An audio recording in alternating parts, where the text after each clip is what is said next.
বন্ধুরা আমি একটু রুই মাছ করব আর এখানে উপকরণগুলো দেখিয়ে দিলাম। ধনে জিরে আদা শুকনো লঙ্কা, এখানে শিম আলু, মাছটা আমি ভেজে নেব। তো আমি এখানে বড়িটা ভেজে নেব, এখানে আমি আলুটা ভেজে নেব।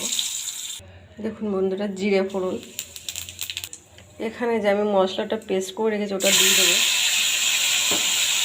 তো দেখুন বন্ধুরা মাছটা আলুটাও ভাজা হয়ে গেছে, এখানে আমি শিম আলুটা দিয়ে দেবো,